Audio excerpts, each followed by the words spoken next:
The next bolt that we're going to talk about is actually the one that people most admit that they suffer from: self-limiting beliefs. And they're sometimes called self-doubts.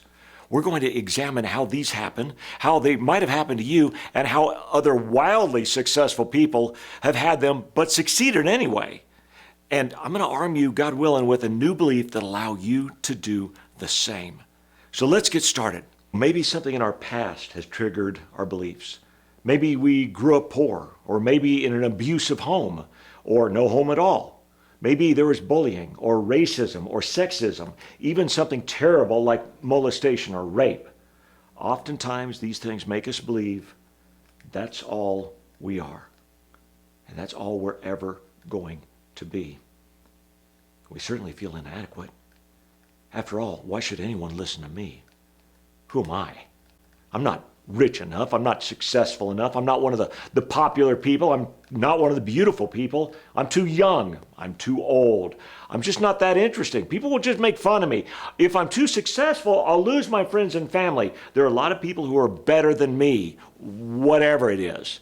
I'm the only person, sometimes it feels like this, I'm the only person who came from these circumstances or that this happened to. That's all I am. That's all I'll ever be. I understand completely. I want you to listen. I understand completely. Remember, I was raised in the poorest city in the entire United States of America. I was bullied terribly at times.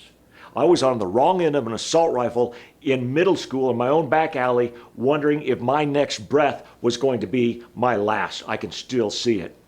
In high school, my father, my dad, we were a close family. He was killed. Before he died, one of our neighbors came up to him and said, I just want to make sure you understand something. None of your boys will ever grow up to be anything.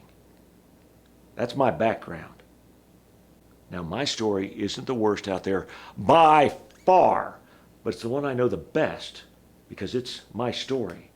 That's the one that plays in my head and plays in my head and plays in my head. So for everyone watching who can relate to any of this, how do we move past this?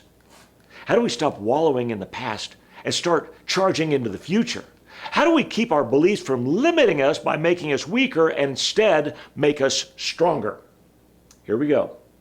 The first step is seeing good examples of others who have done it, so we can internalize that it can be done. That's really important. So we can look, wow, that happened to them too. If they got past it, maybe I can as well. Here's some that have inspired me. Let me tell you a story. During the Great Depression, a poor boy named Sam lived on a poor farm in the poor state of Oklahoma. Now, he might have been poor, but he was scrappy. He wanted to contribute to the family finances, but what could he do?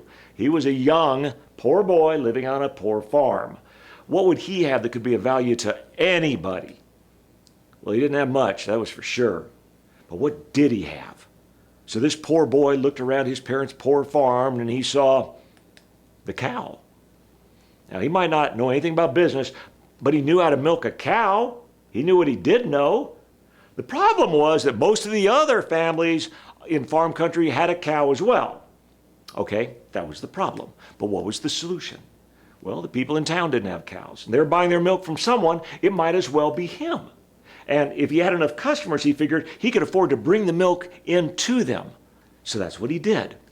Well, this went pretty well, but he started thinking, as long as I'm going around to all these people delivering milk, what else could I bring them? Get this, he didn't have anything else to sell. But wait a minute. When I deliver milk, I see that many of them get a newspaper. Someone delivers it to them, it might as well be me. So he started selling newspapers and making more money there as well. And you know what? If they read the newspaper, I bet they read some magazines as well. I bet I could sell them magazine subscriptions. I wouldn't even have to deliver them. Isn't that fantastic? And that's how it all started. Sure, Sam was poor, he had no business background, but he refused to let that limit him. From there, he decided to learn more, so he got a BA in economics at the University of Missouri, was quickly snatched up to manage a variety store. After his time in the Army, he moved to Arkansas, took $5,000 he'd saved up, added a $20,000 loan from his father-in-law, can you imagine that, and bought his very own store, a Ben Franklin store. Now, after success there, Sam Walton went on to be the founder of Sam's Club and Walmart, becoming a billionaire. No one, including yourself, can tell you that being poor or not having a business background can keep you from succeeding. Chris Gardner was born in 1954, a black man in Milwaukee, Wisconsin. He grew up in a home where his stepfather was physically, emotionally, and psychologically abusive to his mom in front of he and the kids. He entered foster care the first time when his stepfather turned his mother in for welfare fraud, and the second time when he was convicted of trying to kill his stepfather. You probably watched the movie about his success, The Pursuit of Happiness. What a background he came from and succeeded anyway. You've heard the story also about J.K. Rowling.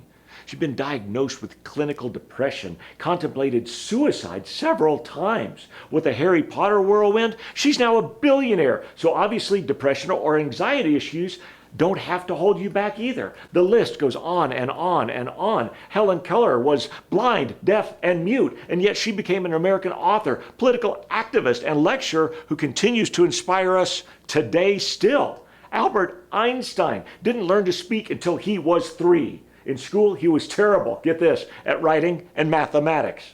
Tyler Perry had an abusive father and was sexually abused by 4 different men as a little boy. Eventually, he wrote and launched a play, which bombed terribly. So he tried to launch it again. Same result. So he tried again, and again, and again, and again, and again, living in his car after failing dismally 6 times. You would think his own self-limiting beliefs would hold him back, but they didn't. What I'm trying to tell you is, if you're having self-doubts, you're not alone. In fact, you're in really, really good company. There have been a lot of other people who have had the same challenges you've had, that came from the same background as you, who had the same things happen to them as you, who had the same self-limiting beliefs that you have. But they were able to break free from those chains that tried to hold them back. And they succeeded anyway. So the first step in keeping our belief from limiting us and instead making us stronger is seeing the good examples of others who have done it so we can internalize it can be done. I think you'll agree. If they can do it, you can do it too. You got to believe in yourself, even if nobody else believes in you. Let me tell you right now, maybe we've never met. I don't care. I absolutely believe in you, and I believe you can do it.